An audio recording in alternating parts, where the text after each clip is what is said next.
जी सुबोध जी, जैसा कि छत्तीसगढ़ में अचानक से मौसम ने करवट ली है, तो दुर्ग जिले में इसको लेकर क्या कुछ अपडेट है, मौसम की क्या कुछ जानकारी है वहां?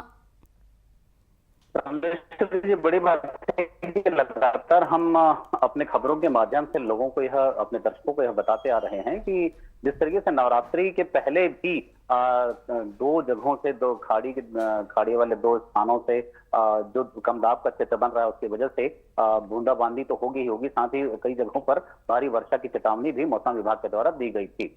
तो अब उसी अनुरूप देखा जा रहा है कि नवरात्रि के पूरे 9 दिनों रोज बारिश हो रही है। अगर जी। दुर्ग जिले के संदर्भ में बात करूं, दुर्ग संभाग के बारे में भी बात करूं, तो लगातार रोज कभी सुबह, कभी शाम, कभी दोपहर, किसी भी पहर में बारिश हो रही है। वहीं अगर बीते शाम से बात करें तो कल रात से, बीती रात से लेकर अब तक सुबह तक बारिश के बूंदों की झड़ी सी लग गई है। हर जगह पानी ही पानी नजर आ रहा है। और लगातार अगर बात करें तो मौसम वैज्ञानिकों को की घोषणा को लेकर, उनकी संभावनाओं को लेकर, तो जिस तरीके से उन्होंने यह जानकारी दी थी विभिन्न माध्यमों से कि लगातार बारिश हो सकती है, तो वह यहाँ होती दिख रही है। दूसरा, इसे ही लेकर जिस तरीके से पंजाब में बाढ़ आया और बाढ़ को लेकर बड़ी कवायद केंद्र सरकार को करनी पड़ी, राज्य सरकार ने भी काफी जी। कुछ बाढ़ ग्रस्त जो लोग हैं उनके सहयोग के लिए वो आगे भी आए और कई सारी समाज सेवी संस्थाओं ने भी आगे बढ़कर इसके लिए काम किया। वहीं रायपुर और दुर्ग के बारे में बात करें तो यहाँ के जत्था के द्वारा, यानी कि गुरुद्वारा की समितियों के द्वारा भी रसद सामग्री भेजी गई। कुछ लोग भी यहाँ से भेजे गए हैं छत्तीसगढ़ से, जो वहां पर सहयोग कर रहे हैं, सेवा कर रहे हैं। उसी तारतम्य में बात जी। करेंगे एसडीआरएफ एनडीआरएफ को के बारे में, तो कल यानी कि 25 तारीख को एक बड़ा मॉक ड्रिल होगा, मेगा मॉक ड्रिल होगा, लगातार 7 घंटे चलेगा। और उस दौरान जो मॉक ड्रिल होगा वह बताया जा रहा है कि महमरा एनीकट जो है वहां किया जाएगा। और दूसरा एक मॉक ड्रिल जो होगा वह दुर्ग के ही दो तट, जिसमें कि महमरा भी शामिल है और एक और जगह है जहां पर वहां भी एनीकट में कोशिश की जाएगी मॉक ड्रिल करने के। साथ में ग्रामीणों के साथ साथ उन अधिकारियों को भी शामिल किया जाएगा जो इस दौरान वहां मौजूद रहेंगे और आवश्यक दिशा निर्देश देते हैं। तो मेगा मॉक ड्रिल में ये जो लगातार मॉक ड्रिल 7 घंटे होगा, तो उसमें कोई भी अगर चूक होती है तो सुधार किस तरह से की जाए ताकि लोगों तक जल्द से जल्द राहत पहुंचे, चाहे वह पेड़ की टहनी की कटने की वजह से सड़क पर मार्ग आवागमन जो है वो बाधित होती हो, या घरों के अंदर पानी घुसने से जी। छत पर चढ़े लोग हैं उन तक कैसे पहुंचा जाए। और जलमग्न स्थिति जब चारों ओर पानी हो जाए तो किस तरीके से बोट के माध्यम से, शिप के माध्यम से जवान जो है एनडीआरएफ और एसडीआरएफ के वहां पहुंचकर राहत कार्य कर सकें, रेस्क्यू कर सकें। तो इस तरह का एक बड़ा प्रयास कल होने वाला है। दूसरी अगर बात करेंगे भिलाई इस्पात संयंत्र के द्वारा दिए जाने वाले बोनस को लेकर, तो लगातार गतिरोध बना हुआ है। जैसा कि कल हमने बताया था अपने दर्शकों को कि 10,000 से ज्यादा स्थायी कर्मियों को 29,000 से अधिक रकम बोनस के रूप में दी गई है और अस्थायी 40,000 लगभग कर्मी हैं, उन्हें 23,000 बोनस की राशि दी जा रही है। तो अब इसे लेकर गतिरोध उत्पन्न हो गया है। कुछ ऐसे यूनियन के लोग हैं, पदाधिकारी हैं, यूनियन से संबद्ध लोग हैं जो जी। अब इसका विरोध कर रहे हैं, क्योंकि उनकी मांग थी, उनकी डिमांड थी 35,000 से ज्यादा उन्हें बोनस की राशि मिलनी चाहिए। चूंकि steel authority of India limited जो है और भिलाई इस्पात संयंत्र प्रबंधन जो है लगातार अपने आप को मुनाफे में दिखाता है, कीर्तमान लगातार रचता जा रहा है, तो क्यों नहीं उससे होने वाले लाभ का एक अंश यहाँ के कर्मियों को मिले। तो उसे लेकर आज शाम को हो सकता है कि धरना प्रदर्शन की स्थिति देखने को मिले, जहां हुकार रैली का आयोजन कुछ यूनियन के पदाधिकारियों द्वारा किया जाने वाला है।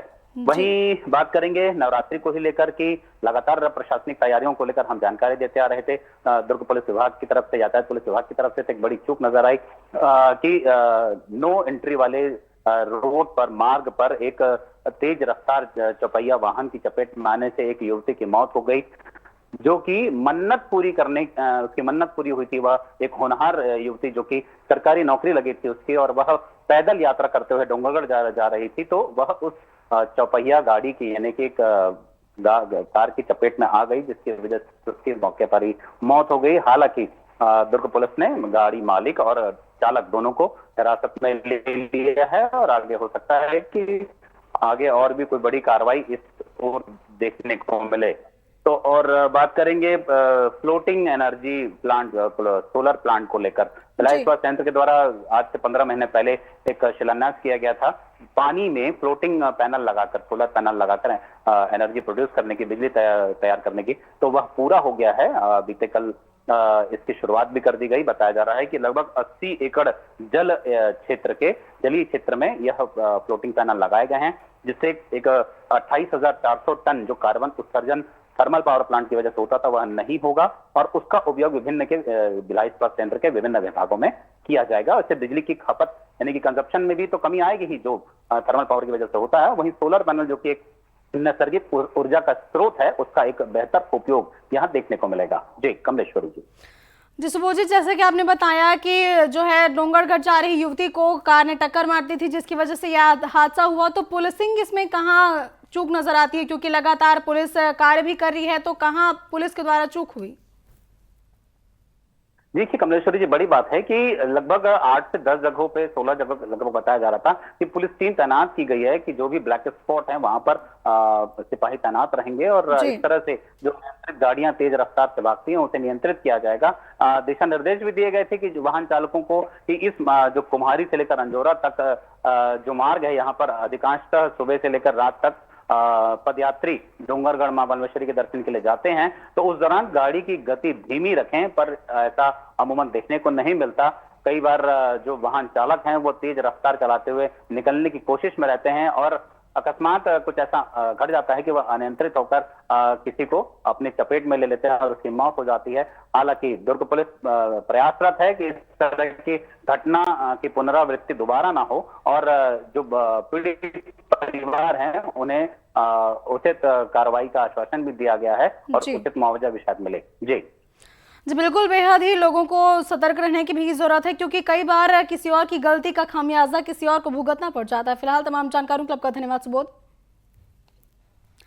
तो ये थे हमारे सहयोगी सुबोध तिवारी, जिन्होंने बताया कि कई ऐसी खबरें जो सुर्खियों पर है। साथ ही उन्होंने ये भी बताया कि डोंगरगढ़ जा रही पैदल यात्री युवती को एक तेज रफ्तार कार 4 पहिया कार ने टक्कर मार दी, जिससे युवती की मौके पर ही मौत हो गई। साथ ही पुलिस भी लगातार समझाइश दे रही है कि डोंगरगढ़ यात्री सुबह से लेकर शाम तक यहाँ पैदल यात्रा करते हैं, तो इस दौरान लोगों को सतर्क रहने की अपील की गई है। बावजूद इसके लोग बाज नहीं आ रहे और जल्दी जाने के चक्कर में किस लोगों की जान पर भी खतरा मंडराने लगा है।